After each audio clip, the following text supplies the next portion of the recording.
Assalamu alaikum. Greetings. It's my pleasure to be here to discuss cybersecurity in the realm of digital Pakistan. Greetings, my name is Zane Blomgren, and today I'll start with a brief introduction of myself. We'll talk about what are we up against, what are some of the cybersecurity threats that we're facing today, and how does it manifest itself.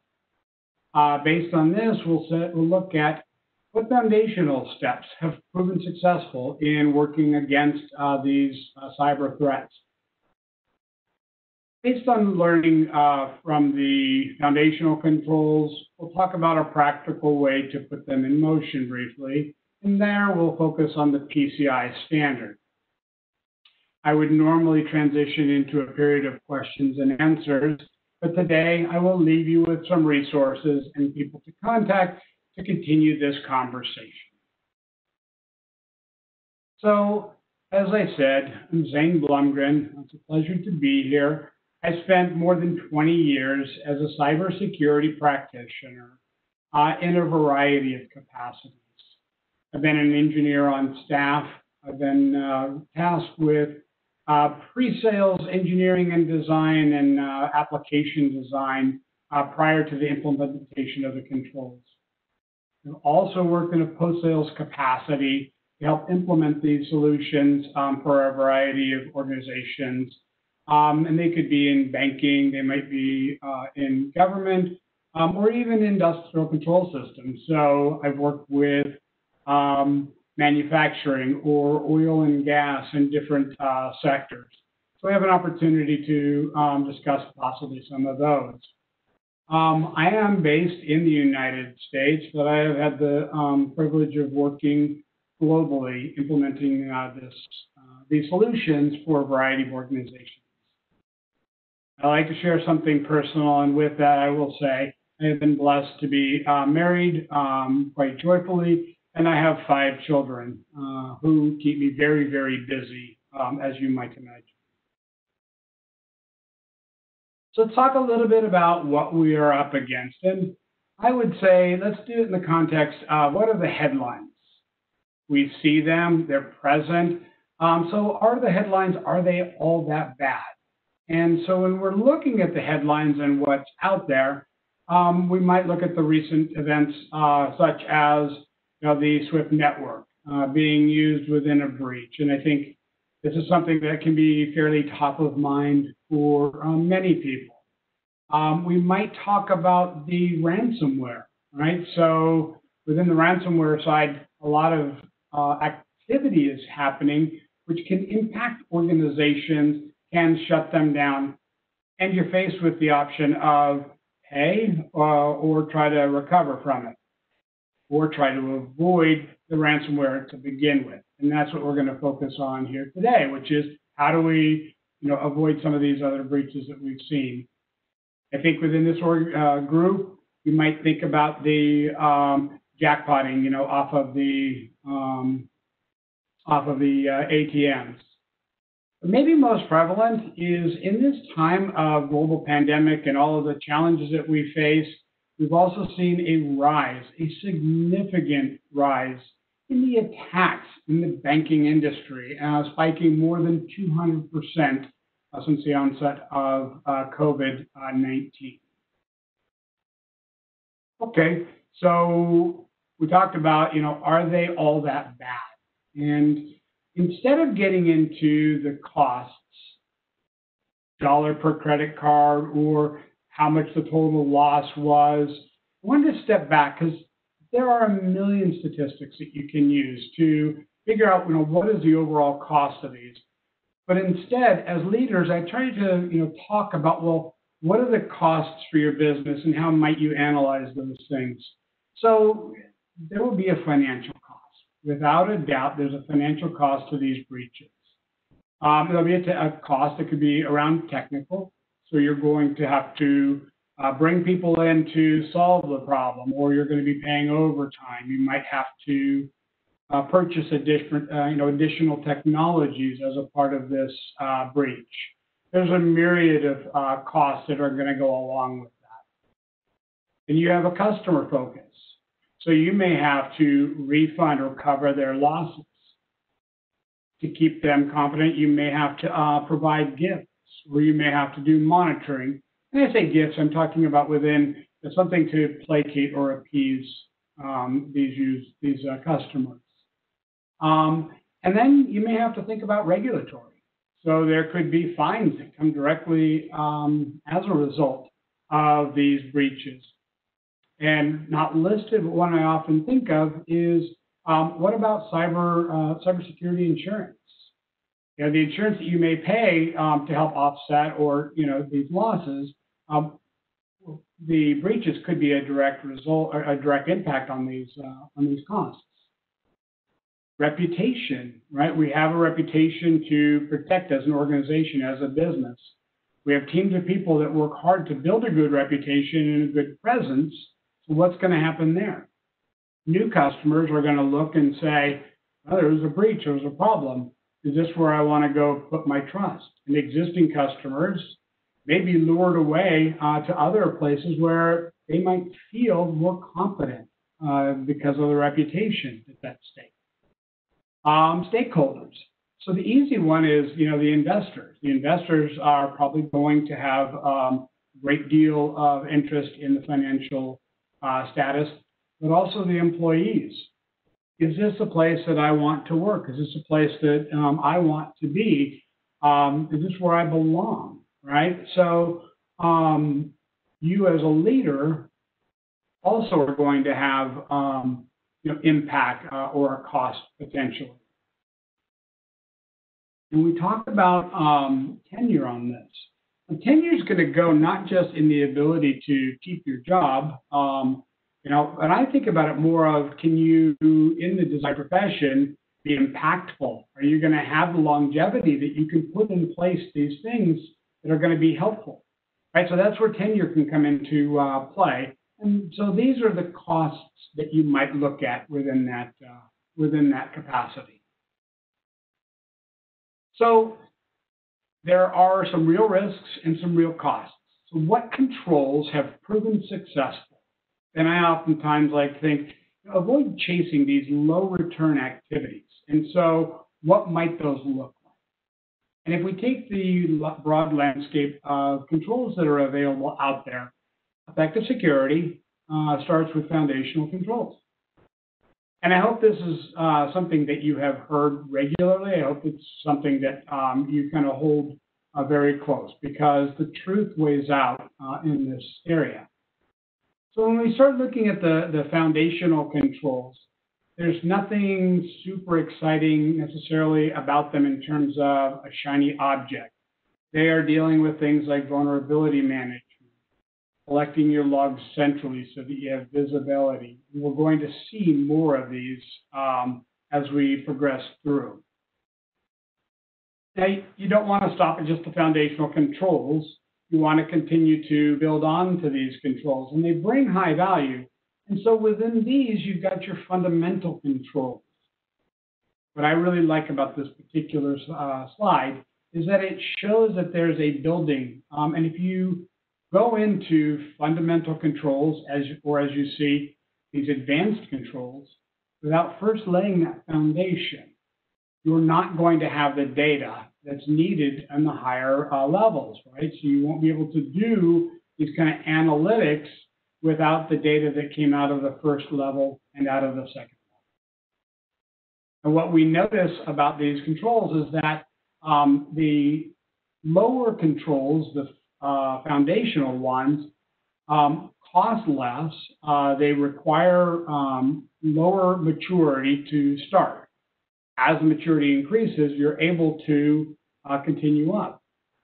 The other piece that I've noticed about the top tier is that within the top tier, the controls become very expensive if you have not taken care of the basic foundational and fundamental controls.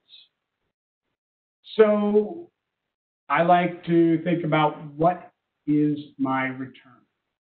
We talk about these foundational controls. Well, what type of return would I get on them? It's a fairly common statistic or number that about 91% of the attacks that would go on would be stuff. So let's explore a little bit further and start to transition from these controls and look at it through one lens that can be very helpful through CIS, or Center for Internet Security, top 20 critical security controls. And so without getting into all 20, I want to focus on those kind of basic controls that we've already talked about. And as we begin looking at the top 20, what's handy about this is that you'll notice that it maps to global regulations or guidelines or control frameworks. And so what's convenient about that is that you may be able to put this through the Singapore Monetary Authority, right? So answering questions there, or ISO 27001, or PCI. And so the key piece is all of these regulations and best practices have the similar types of controls in place, and there are all these foundational controls that we see. Let's take this a little bit further. And so when we start looking at hardware asset and software assets, really what we're trying to find out is, what are we protecting? If we don't know what's out there, we don't know how to protect it. Some of the attacks that I respond to and work with organizations are around rogue devices that weren't aware, or different pieces of software that had been installed. Or how do you know what you need to patch if you don't know your vulnerabilities? So that's one of the additional controls that we start seeing this builds on. And then configuration assessment. So if we're looking at being able to secure these, there are some basics in just turn off unused services. Don't use SMBv1. And if you don't know that that is present on the network, or what that is, know that it's a high risk situation that these controls would point out. So now you begin to close off these attacks from different sectors.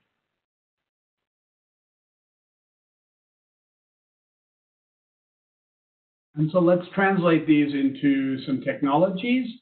And then remember, when we're talking about that kind of 91%, so the tools that you will typically see will be around asset management, or log management, or integrity monitoring. Vulnerability management would be another area, and is, of course, probably one of the high value ones would be around configuration management. Am I built securely? Can I measure that? And so then taking that 91%, if we were to look across there, 91% of the controls would cover 91% of these breaches. But the other part that's really key is that, notice the cost of that is only 12% of the budget versus 88%, which is used for other controls. So we're getting one of the highest values on these with some of the lowest spend within this, right? So it's kind of clear and fairly compelling, hopefully, that the number one investment that you could make within cybersecurity will be around these controls. So for your organization, begin looking at these and seeing, are we mapping to this? Are the items that I'm funding, or that I'm approving, or that I'm trying to implement, do they map to this? If they don't meet those controls, those basic foundational controls, and money is going elsewhere, think seriously about whether or not that's going to be the best value and the best investment. And so as we begin to look a little bit in how we would apply it, before we get into maybe PCI, let's do a little bit of a recap. So hopefully we see the compelling reason, what return do I get for doing these controls? Hopefully that shows very strong in that, closing the exposure. And you identify, the integrity drift. Are you built, the way that you were intending to? You're getting proactive IT management, and there you're also getting reduced IT expenses by doing this. And then when you start getting into doing these foundational, you're solving regulatory compliance. So I would assert, do good security, and you'll generally hit very good marks on regulatory. The other benefit that you would see in this traditionally would be around the mean time to detect. So somewhere within the 1 day, is the target. So as we bring this kind of to conclusion, I like to look at the controls that we've talked about within the lens of a value area, which in this case would be PCI compliance. From a practical application, let's look at PCI. Briefly, PCI applies to any organization that stores, processes, transmits the cardholder data, and they will be part of the PCI standard. Okay. And then this is including not just the credit card number, but the PAN data, the cardholder name, and other relevant sensitive information. So the PCI ecosystem, I think, is really good to understand. And this can be for a variety of different sectors, spanning from retail and finance, banking, or healthcare, and pieces like this.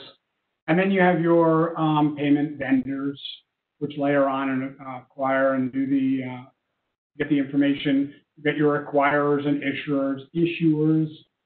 So these are oftentimes going to be banks or organizations like Global Payments. And then from there, you're going to see the processors. And then finally, at the top, you're going to have the card brands, right? Your Visa, et cetera. And so this is kind of the ecosystem that we're playing within.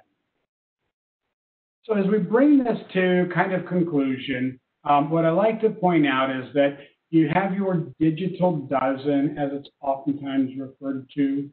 And having gone through the PCI exercise from some of the earliest days, if you look back to the requirements or the foundational controls, you're going to see implement things like strong access control measures. And these are going to map to the foundational controls. Can you build and maintain a secure network and set of systems?